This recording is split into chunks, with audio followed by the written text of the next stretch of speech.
Okay, so first I feel like I need to introduce myself. I am not part of the team that made this movie at all. You could see me in the background. I'm an extra, if anything, in the background, no speaking parts. This is because I was documenting this same community at the same time. I've been documenting it for 6 or 7 years. I was doing it for about a year and a half when the events of the movie happened, with the closing of the mine and the successful saving of the mine as well. Dascalescu's movie is like super valuable, and it really upped the game. It's made with HBO. It got a lot of international attention to this, and it cemented the whole situation of the mine saving. Because if it's on HBO, there's no backseas, which is super important. Yeah, I'm a documentary photographer. At base, I'm an activist and journalist and writer and multimedia artist and band artist and interdisciplinary person. I do a lot of things, so I can answer a lot of questions is my point, whichever questions you may have. I hope to do them justice. Please go on. But maybe you can introduce yourself as well. If I have to say something about me, I'm a Romanian-speaking journalist. We speak in English. Do you understand all English? So you don't, do you? I watched Planeta Petrila today for the third time. The first time was in Steuciu, which is a village in Bistrița Năsăud region of Transylvania. There was a summer school of social sciences there, and this was one of the flagship screenings of the event. And the second time was a project which was cross-border Bulgarian, Romanian, Hungarian, I think, project where I met also Gabriel, and we watched then the movie I watched it for the second time, and after that I was trying to have some way of screening the movie because I was thinking it's worthy, and I was thinking he may also speak very well about various things related to activism or the movie itself. There is I did some attempts to apply at to speak with the Romanian Cultural Institute, but it failed, and eventually I find resonance in Bloc 14, and I'm happy for that. And I wanted, if we start some kind of discussion, maybe it's interesting how you have seen the movie, or if you have any questions which are caused by the movie. I have some questions. I think some context should be given, and I may also ask that, but I think also it's important what's your judgment about what you saw. Maybe we can start with what's going on with the mine now. Yes. So what's going on with the mine now is a complex situation because it changed since the movie was released. And this happy ending is a bit of a faux happy ending. It's a movie magic in part, because so they managed to save the mine by declaring it several buildings of it as monuments, and they saved it from the dreaded clutches of the government that wanted to destroy it. But the mine closure authority, which are the people that were demolishing it, had off-brand interests, which is the weighing of the steel that they got from the mine wasn't particularly kosher. They made a lot of backroom money off of that. This is very important to them, personally, of course, because it involves their personal wealth. It's how corruption works. A lot of it got disappeared. The giant motor you saw on top that the lady was moving is actually a Siemens motor made during World War II by the Germans. There's a really cool story behind it because we switched sides, Romania switched sides while that engine was being installed. So they took all the German technicians and sent them to prison because they were Germans. But then no one knew how to install the motor, so they took them out of prison so they can install the motor. This is a funny anecdote. That motor was intact, when it was declared a monument. The motor itself was a monument. It's no longer intact. One night the cameras all shut down and there was a glitch and people forgot to lock the door, and on top of this giant tower, 14 tons of copper went missing. In this very guarded institution, and no one has any idea where it went. This is the situation that is still ongoing. Valea Jiului has a very healthy recycling culture. There is a thing called magnets in the Jiu Valley, and magnets are people that search these derelict places for scrap iron to sell. It's a way of life for poor people in a very impoverished community. They still aggressively harvest the mine to this day. So even, I think I was there the last time this spring, and it's always a bit less. Somehow there's a bit more art all the time, because they're actively working, the group of people you've seen, they're actively working to like decorate another building, refurbish, create a stage, create something all the time, but at the same time there is this like disappearing element to the mine where everything made of metal gets torn away. And sometimes the art itself gets vandalized. I don't exactly know why or how that culture works, but yeah, it's an ongoing process to actually renovate and turn into culture. A place like that requires tens of millions of euros to make it safe, to make it a place that people would want to visit, and declaring it a monument doesn't guarantee you tens of millions of euros, which is still necessary to actually make them usable and okay once again. So it's still ongoing.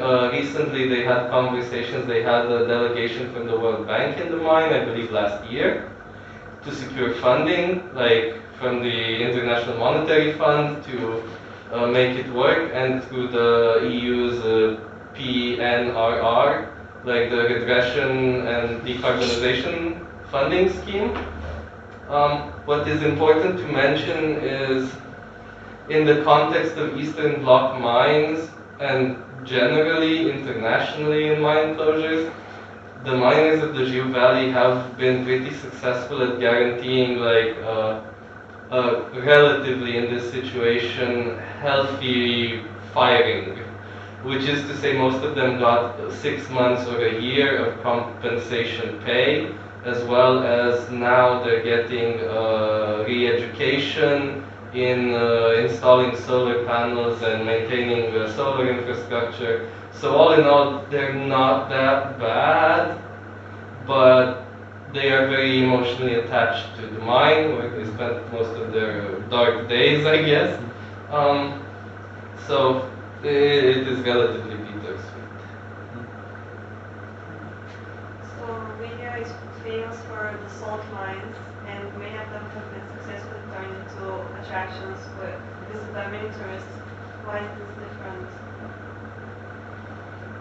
Salt mines have some inherent benefits for tourism, which is to say that it's healthy to stay there for short periods of time. It's very unhealthy to stay in a coal mine. Even for the times I dare say Dascalescu was there, you come out like and you cough up black for a while, even on the outside. Like you don't have to go underground to get those health benefits. So to get tourists, and like tourists don't really want to get dirty. If you lean on a wall in a mine in white clothing, it's gonna be black. So it's a specific breed of tourists. It's off the beaten track. It's hard to get there. Like you can't go. Usually tourists will go Bucharest, Brașov, somewhere. If you want to go to the Jiu Valley, you have to specifically go to the Jiu Valley. It has like a big mountain climb next to it for cars and for really adventurous people, and it's a very beautiful place. They're opening new ski resorts there. It's a constant process. It's amazing for nature and wildlife. It's a great area to see. It's important to note that it wasn't always the case in the 80s when all these mines were working and all the people were working, which was very okay for them in a way. The ecology of that mine, like all of it was black from like mountain to mountain. The rivers ran black because that's where they washed coal. So yeah, it takes a lot to re-ecologize, to use the phrase, a place like this and make it kosher for tourism. And that's the limitation. A big one. Yeah. Okay, what is the significance of miners in the socialist times and today? Cool. Big question, thank you. Yes. There's a lot of context to understand in this, and I'm going to try and keep it coherent and short, but I may go off on tangents and forget what I'm talking about because it's inherent in my thought process. So, before, the Petrila mine was one of the oldest mines and the deepest mines in Romania. It was 158 years old when it closed. It opened somewhere during the coal rush of the 1800s in the steam age. It was one of the important places where coal was coming from in the Austro-Hungarian Empire. At first, in the 1800s, this area had people coming in from Spain, from everywhere in Europe. It was one of those places where people just gathered to work because there were a lot of jobs. It was the same situation like mining in the States. It was quite abusive at some point. The history is very unclear. We have yet to unpack that as a country. During communism, they were considered heroes. Miners, generally, they had really good benefits. All the mines had their own bowling alleys and bowling clubs. They had football clubs. They had swim teams. They had military marching bands. They had parks. It was an okay place to live. The pay was pretty okay by communist Romania standards. It was a pride to say you were a miner. It was a respected thing. And they had a pretty okay life apart from the 25 years underground and then 5 years you get to like rest a bit before you die, which is the downside. But really healthy community all around generally. There was a moment in the 70s where they had a big strike in Le Pen. The prime minister came down.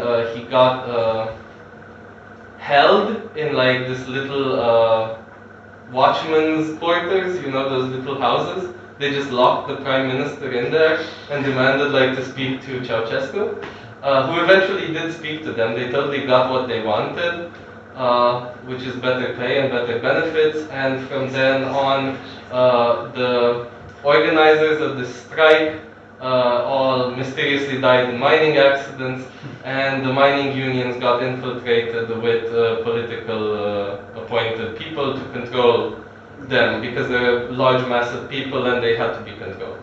They became, yeah. The syndicate. The syndicate, yeah. And that's sort of when things started going downhill. After the revolution, the miners were used by the government. So after the revolution, we still had protests in Bucharest. We had student protests. It was an ongoing thing that lasted for a long time. The government wasn't particularly happy with this, but what are they going to do? They can send in the army and the police to beat up the protesters and arrest them, but that would cause an international incident, and we get like, I don't know, economical sanctions and stuff. But what can you do? You use your infiltrated peoples in the unions to convince the miners that those people are enemies of the state.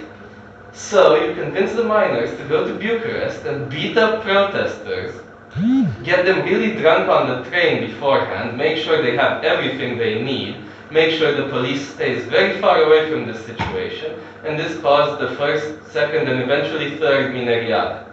The first two were politically orchestrated, sort of, I say this, there's no like proof, of course, because those people are still in many ways in power. But the third one is when they realized the mines are going to get closed anyway, they couldn't compete on the international coal market, and they decided to strike by themselves and go to Bucharest by themselves without being politically ordered. The moment that happened, the army came with them, and they never made it to Bucharest. This situation caused some differences in how minors are perceived in Romania, which is to say, it was a very bad thing to be a minor in the 90s and the 2000s. They lost all public support with the beating of protesters, and it's a well-documented thing, and it's a horrible photos from those events with the woman in a blue dress getting like beaten. And they lost all support from the general population, and so it was very easy for the government to close down mines and hurt them and fire them without suffering really public anger, just the miners themselves, which became balkanized as well in their own way because of how the unions were infiltrated. They could no longer trust each other and they were fighting for jobs. So instead of working together, they started acting against each other and working for their own benefit. As they got fired in like smaller waves of 500 to 1,000. So you don't fire 50,000 people at once and then you get like a massive riot. Because the people who still had jobs wanted to keep their jobs, so they would never riot in support of their colleagues. And the moment the miners left the Jiu Valley to go back to their place of origins across Romania, because this is the Jiu Valley had such a huge population because people were moved there as work was needed. It's part of how communism worked in Romania, at least.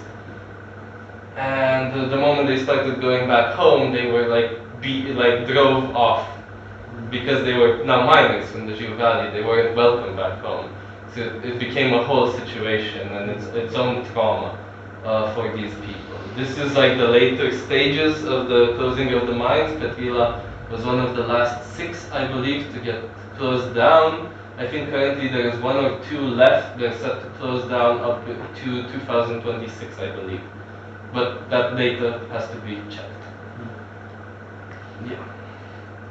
Okay, another thing which maybe it should be clear, why the government changed its mind, because it's the state which wanted to close them, and suddenly the state decided to give the status of protected buildings.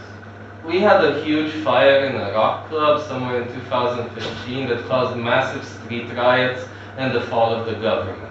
Because no one wanted to touch governance at the time because it was a death sentence politically, because we were all very angry in Romania. This was a collective.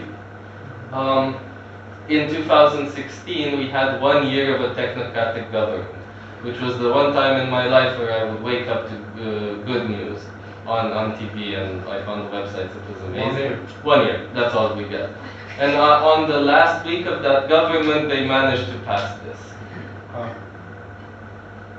They also managed to save Roșia, which was like a whole thing, which everyone refused. It was this intent to create a big open pit gold mine and create a giant lake of acid to clean the ore with. And they also stopped that by declaring it a UNESCO heritage site. Currently, my country is proudly working to cancel the UNESCO heritage status of that area and open back the mines. Or the possibility of future mines, because it's big business. Right. Does that answer your question? I have questions, but let us hear Stamen first. Just a quick question. This club you were talking about, Yes. What was it called? Collective. Is there a movie about it? There is, I believe. I haven't seen Yes, it. there is a movie. Ah. It can be seen even online without registration, without payment. I can send you the link. It's a very important movie for this tendency, which is similar to democratic Bulgaria in Bulgaria, the USR, Union Save Romania, because it's about the new type of politician who appears after collective and becomes Minister of Health. That's the moment when our generation... That's the legend. Yeah. He's called simply Vlad, like our simple Kirov, you know. So there are a lot of common things in the rhetoric, in the image. The school is So the same. I can recommend watching the movie. I mean, there's one thing to say about Vladimir Dascalescu, who became Minister of Health, is that he is, to this day, the leading blood donor in the country. Like, and this is not advertised or anything, but we have an app, because during that government they managed to gamify blood donations to encourage people to donate. So if you donate a lot, you get like awards, and there's like a chart, and he's always top of the chart because he goes to donate every 6 months, which is I think the minimum. Yeah, yeah. So yeah. I have another political question which might be interesting to the public. You mentioned Roșia Montana. Roșia Montana protests led to the appearance of this park, Union Save Romania. It was a cultural movement, Roșia Montana. Mihai Goțu, the journalist, and other people got in politics. But Planeta Petrila was also a cultural movement. It didn't lead to a party. So can you compare Roșia Montana and Planeta Petrila in these terms, like cultural movements? Yeah. Roșia Montana was inherently an ecological movement. It was about the idea of we don't want open pit mines in beautiful mountains that have the potential for tourism. And I have a critique about that, which I'll get to at the end.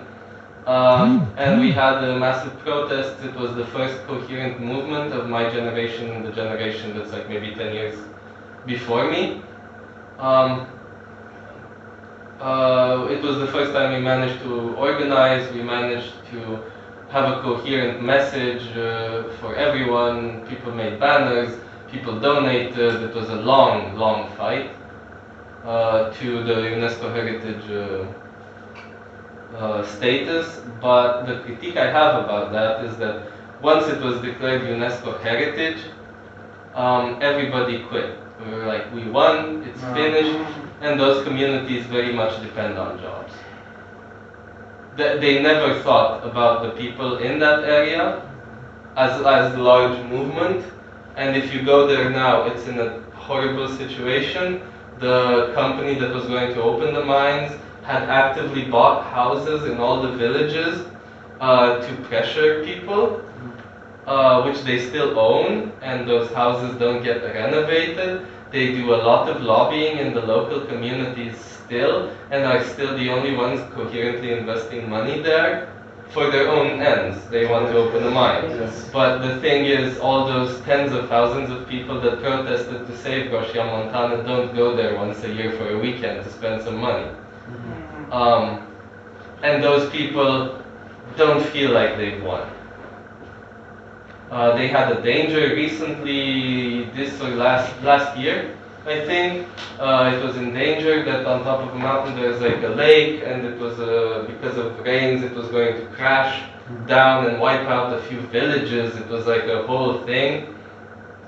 But because it's a UNESCO World Heritage Site, it's very difficult to repair those dams. And it's very difficult to do infrastructure work for those communities because it's a UNESCO World Heritage Site and requires very special paperwork to do. So, win, kind of, but it's a Pyrrhic victory at best. Okay, that's the story of Roșia Montana as a project. But Yeah. As a movement. There is also a movement which led to FilmFest. Yes. Union Save Romania. Yeah, but FilmFest, again, this is no longer a thing. Okay.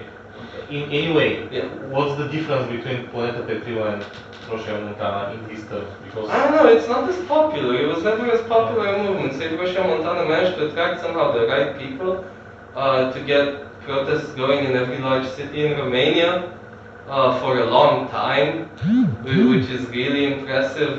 For Petrila, the driving force for a long time has been mostly Barbu, the artist, who did like guerrilla warfare art around town, which people disliked him for in his local community for the longest time because they didn't see value in it. To this day, they only started seeing value in it the moment they realized they can make money off of it. It's very important. I want to like point this out because it's very important for communities like this that they need to see if you're like, art is your future, okay, but is it economically feasible or do you have to spend out of pocket? You know? This was exactly one of my questions, like we saw a lot of art. Barbu by himself, most of those objects are from second-hand shops in the area that he like upcycles into art projects. Right, yes, but he has a lot. Like, he has to get financing even for the paint on the walls. He has to. Does he? No. Do you get finance for the paint on the walls? No. There you go, that's your answer. But all those people that were helping him, like paint, clean, march, act, are they volunteers? They are volunteers. There's mostly kids of high school age from his community, which do have free time in the summer, so they usually help. Whenever I go to the Petrila mine, I try to donate as much money as possible. I try to take groups of tourists there from Germany and groups of students to figure out projects and work for funding, to get funding for the area. They managed to obtain some EU funding. Cenusha, the mine leader guy, the Yes, worker. syndicate. Yeah, the Syndicate. yeah, the syndicate guy who made his own syndicate. He now got funding to make like a printing business, which he runs out of the mine, and it's a healthy ecosystem because he prints the Planeta Petrila stuff. So then Planeta Petrila as an organization can pay him to make things, and then the money sort of works in the community. And that sort of ecosystem is a very healthy way for this sort of thing. All the miners that hated this idea for the longest time, the moment they realized if there's tourists coming in and they want to talk to miners, they can guide them through the mine and talk about each place and then get donations at the end, and then they make money. And then their friends want to do it too. So it's like free mine tour. Yeah, sort of free mine tour but donation oriented. Yeah, yeah.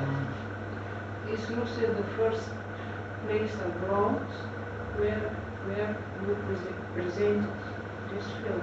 It's definitely the first place where I presented it. It's been presented by other people many times, but not by me, so thank you for that question. And can you tell us more about the director, the team, the movie itself, like the period of making it? The period of making it, from what I remember, is somewhere 2015, 2016. 1 year. About 1 year of filming. Dascalescu did most of it himself, but he does have a small team. He has like an assistant with him all the time, which also acted in the movies. And it's a pretty guerrilla filmmaker type of affair. He managed to get into the mine before it closed, which was really super hardcore because they didn't want to let people in at the time. He got a very good angle very early on. Realized that Barb was the key to that story. It took me like a year and a half of documenting to figure out that Barb was important, because there's about 12, 15 villages in that place, and I didn't know of Barbu because I'm not that smart. and it took me a long time to get to Barbu, and that's also for me the moment when the project clicked. Yes. Because he is that sort of, he's the key to this place. Yeah. Dascalescu found him very early on in his project and realized that's what it's about, and it makes for a great movie. From then on, I think the editing was done with the team at HBO, which is very great. You know, there's a lot of technical ability there, a lot of skill, and I think they managed to make a great movie. What is the most positive result? The most positive result, honestly, For you or for the team? I mean, again, me and the team, very separate things. Yes, you are here. Yeah, I'm here. Really, that's definitely the best benefit for me. But I cried a lot the first time I saw it. I got to see it the first time in its worldwide launch in Petrila.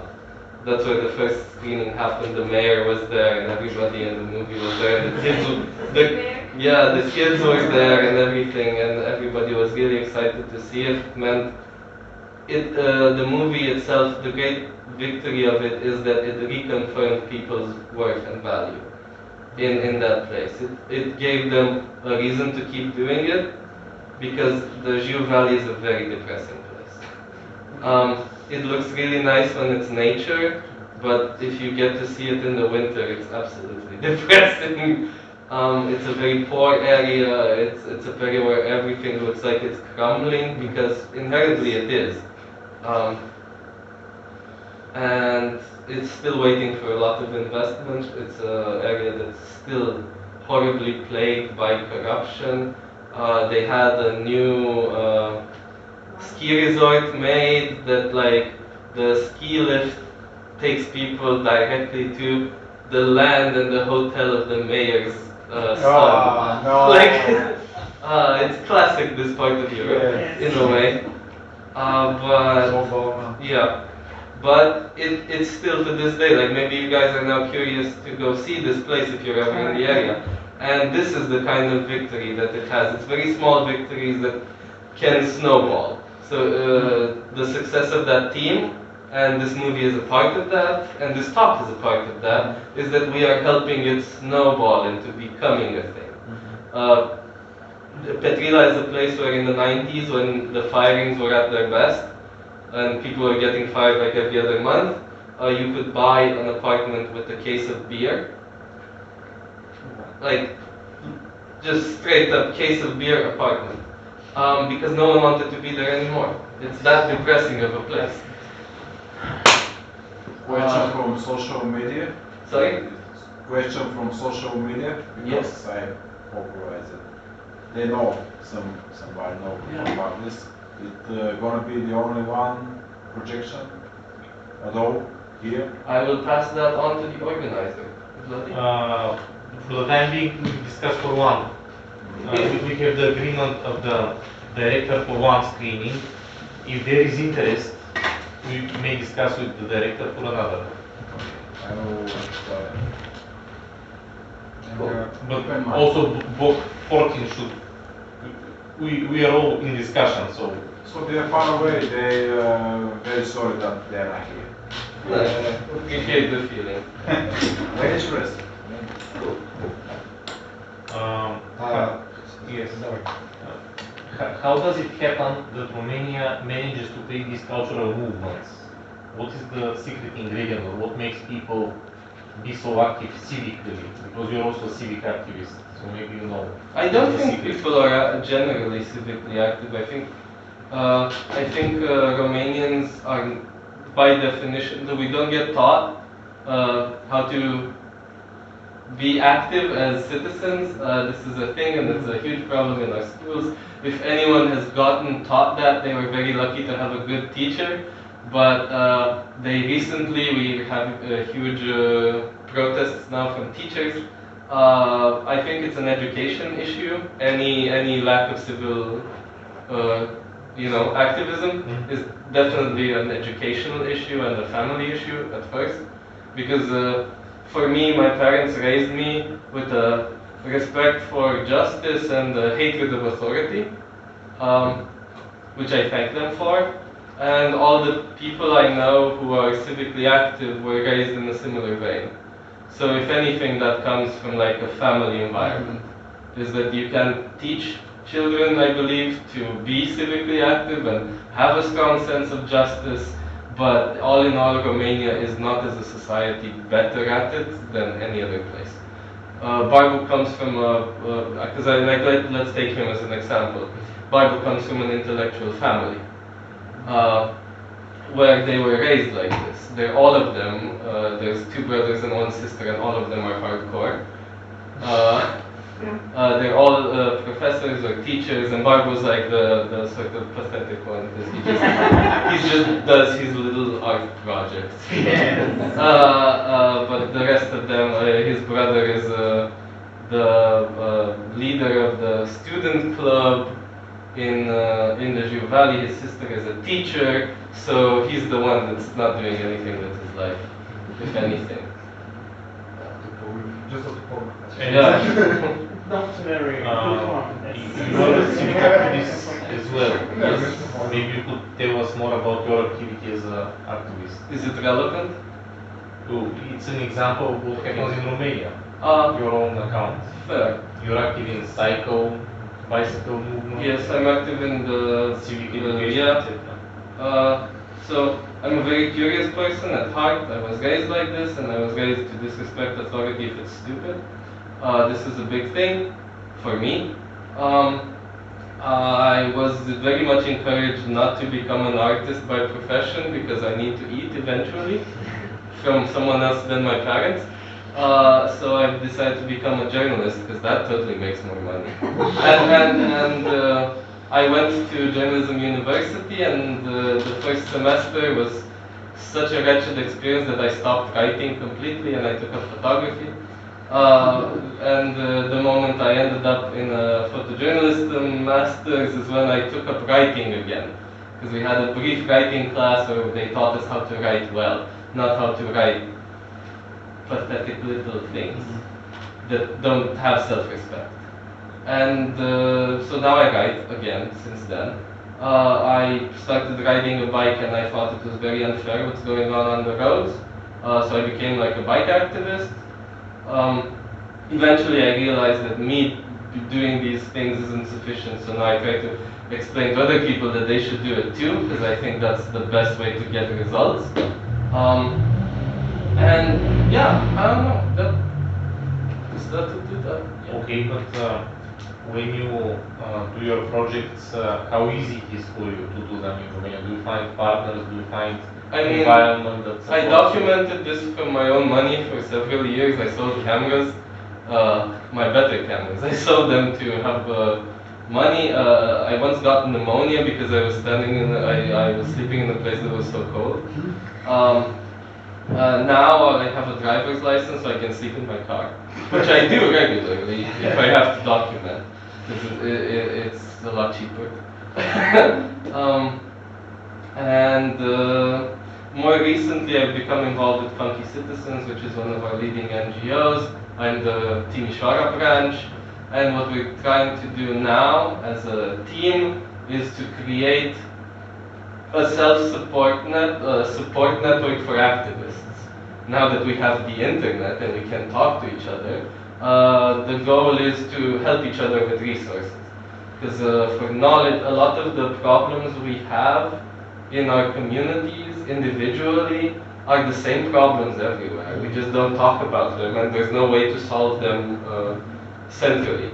And so everyone feels very alone with their problems, but at the end of the day, many of us have the same problem. And the moment one person finds a route to a success, it can be extrapolated to several situations. So that's sort of the current plan, and what I hope will affect a bit how Romania works. Our next elections are going to be very big. We have 500,000 new voters, which are just coming into voting age. It's usually people go to vote the first time around because it's exciting until they get sad because it's the same shit, and then they no longer go to vote. This election can affect our future as a country quite a lot. And with these young people, I think we have a standing shot to make a difference. Do you have like opportunity? Yeah, to move it a bit, just a bit. I believe in the Smuci the Rhino way, which is you can't change the world, but you can make a dent. If you haven't seen Death to Smuci, it's an amazing movie. I warmly encourage you to show it here as well. Edward Norton playing child's TV icon, which is a rhinoceros called Smuci. It always cheers me up, and it encourages me to try to make a difference in the world.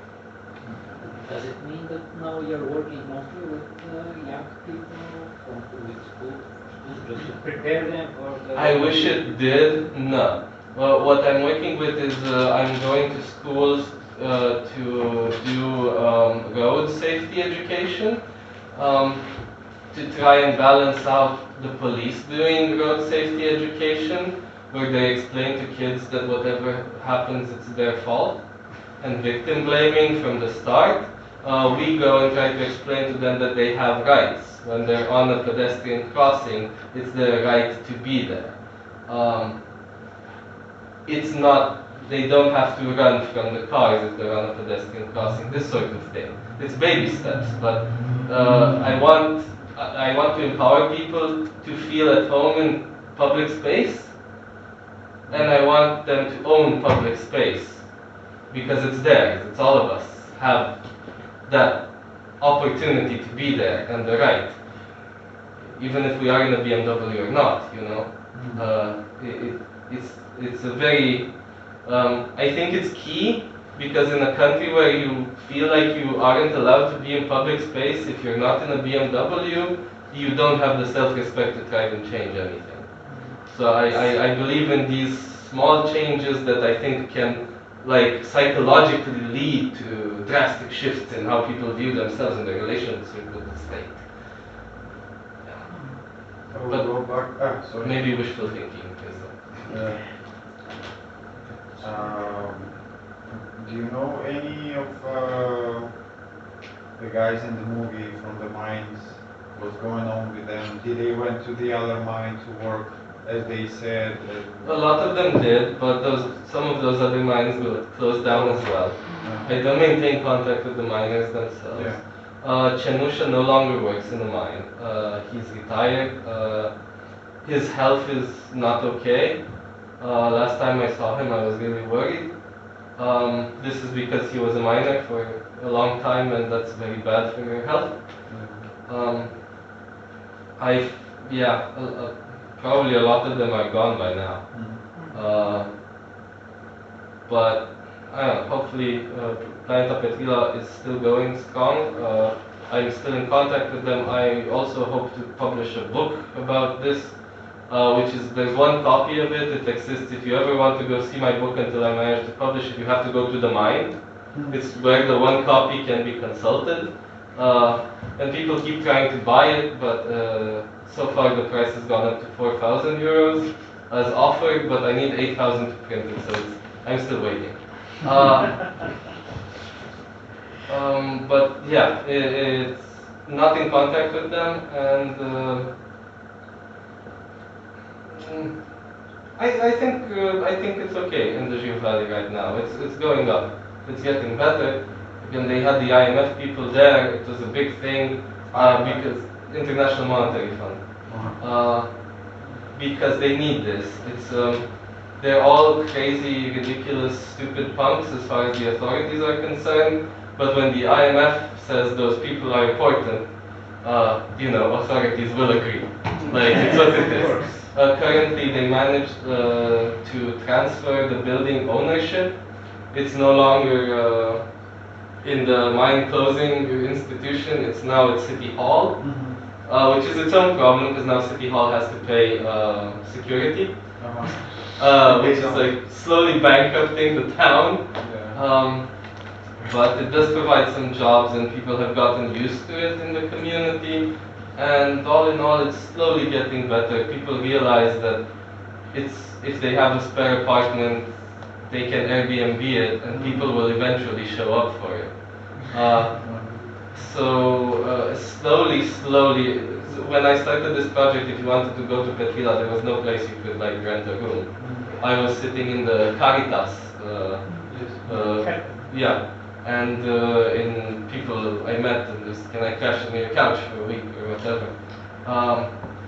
Because these were the options in Petrila and in the valley. But now it's starting to develop. In the winter they have a lot of winter sports now. In the summer there's a lot of NGOs working for mountain bike routes. And there's a lovely NGO in a different place that's not Petrila, but it's still in the Jiu Valley, called, it's a climbing gym for kids. It's a social sort of service where they get to climb for free and they get equipment. But the rule is they have to stay there in the gym and do their homework. And they have to read a certain amount of hours per week. And they're already developing climbing routes and bouldering, and this itself is bringing more people. So this, it's not a one solution type thing, it's more of a hive of very small individual things that can build up into a bigger movement. Do we obtain some financial support by some organizations making your projects through? Mine? Yes. Sometimes. if I'm lucky. I applied to funding, we'll see how it goes. I'm applying next week as well for different type of funding. It's a process. The sad part about this kind of work, as also I guess you know by now, and you guys, it's that it's a whole full job to do the paperwork and ask for the money, and you need a certain type of brain for that. And then to do the art and to do your projects, it's also a full-time job where you need a completely different brain for it. So sometimes I do. It's fantastic when it happens, and I'm very happy for each time it does. I had the opportunity recently for my civic work to get paid by funky citizens to develop this network in my hometown and to basically be a problem for authorities in my own way and time and without any. It was the best time of my life because they didn't ask for any email or any reports or any like standardized way to show I succeeded.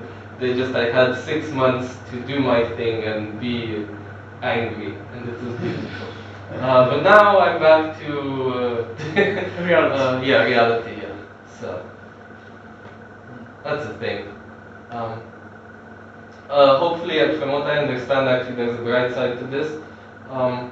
What organizations like also Planeta Petrila require is money to just keep people full-time employed to do the paperwork and do the work. And this isn't a thing that existed in how funding happens. Usually you get funded for a project, you have to do a lot of paperwork beforehand, you do the project, and then you do a lot of paperwork at the end. At least in Romania, that's how it works. But now we have in Europe and in Nordic funding especially, they started having the concept of money to sustain an organization and trust that they'll do their projects coherently, which is mostly what everyone does. No one is going to take like a 6-month vacation if they get like a paycheck. People are going to, hey, I don't have to worry about writing projects, I can actually do my work. So that's starting to be a thing, and organizations are starting to get money like this. And then you have 1-2 people that are full-time for a thing, and then you can actually start doing the job as it needs to be done. Hopefully this is going to continue as a trend, and we're going to see more of it, hopefully in Bulgaria as well, in Romania.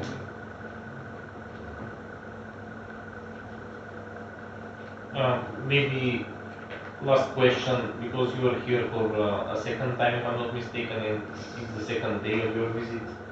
So what's your impression from our city and its people? It's very warm. It's not at all. Yeah. It will be warm. Yes. Now it's just okay. I You really have to like come in Rousse. August. I've been very impressed by the town. I'm very grateful for the opportunity to be here and to talk to you guys. It's a pleasure. This is what I'm very happy to do all the time. And so far so good. The food is pretty good. The beer is nice. What about the women? I am from Romania and I'm married, so they're really nice. Not yet. Yeah, but that's the Romanian. Just kidding. Very, very similar. Good attack. Women in this part of Europe are very great, and it's a joy. I recently went to London and I walked around for 20 kilometers and I didn't see one pretty woman. And that was like a very notable thing. And I was like, I don't want to be here anymore. If you see a good woman, it's not from UK. Yeah, exactly. So all in all, it's really nice here. I think this town has a lot more, much like Petrila, a lot more possibility than what I see. I think next to my hotel there's this weird place where they stopped a pedestrian crossing for this road that's not even that used, and people have to go below, and I think that's offensive. And stuff like that, but it's inherent in this part of the world and in car culture. So it's what it is. I think one of the main issues for this place is that road is only for cars. If it had a cycle path next to it, I think the relationship with Georgia would be drastically different. And it would create a lot of economic stimulation.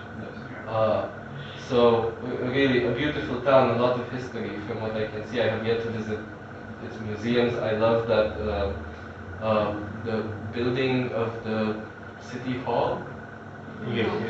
was great. I love that. Ship. What? The Ship ship, light. yeah, I like that. I like that a lot. The ship and the theater is beautiful.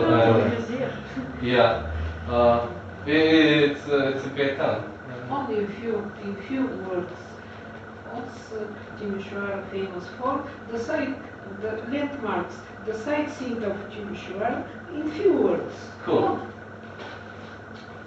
The city center is beautiful and worth seeing. It's as good as any city center in Europe right now. We are famous for our gardens and parks. Timișoara has a ridiculous quantity of parks, and I hope we have more and more of them. We are currently capital of culture, European capital of culture. If you want to go there, I recommend looking through the schedule and finding time to visit art. You can spend currently a week in Timișoara and continuously seeing art, which is an amazing thing that I don't know if it will happen in other years, so catch it while you can. But that's about how Timișoara, and our Timișoara is very multicultural. We have Bulgarians, we have Serbs, we have Jews, we have Germans, we have Hungarians, Armenians. I think we have like a Russian minority, the like other Russians, the Lipovani Russians as well. It's multiculturality. It's one of the best things about it. Yes, it's called the small Vienna, just like Rousse. Yeah. In Also, Romania they call it the small Vienna. yeah. In sense of architecture. It was used in the 1800s for experiments in city planning, and if they worked out, they would be also implemented in Vienna. So that's the relationship Timișoara has. It's why we had our great pride is that we have the first public lighting in Europe with electricity, and we have the first tram with horses. And these are obviously experiments for Vienna. Like that's how they were made. Okay. Congratulations. But Rousse is definitely a bigger Vienna than Timișoara. And the mayor who did the first city lighting, street lighting in Europe was a Bulgarian, Teodis, Yeah. of Catholic faith, Yeah. from the non-Bulgarians. Okay, sorry for that patriotic. It's very important, I think, to understand in this part of the world that together we are a lot better than each with our own thing. I have the feeling we are thankful, all of us, for this opportunity to speak with you and watch the movie. Thank you. Thank you for being here and for asking questions and being interested in what I have to say. You're all welcome to reach out to me on social media or any other channels you want, except calling me in the middle of the night, which I may be offended by. But apart from that, you're all welcome to ask anything, and I'm welcome to any collaborations, etc. I'm relatively free because I'm a jobless person. Shamelessly jobless. But it's a beautiful thing. Yeah. Thank you.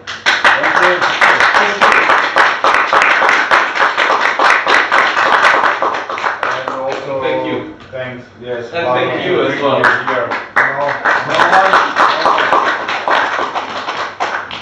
I think through you, we have to make more connection to Romania because it's just here. You know? Yes. Yeah. It's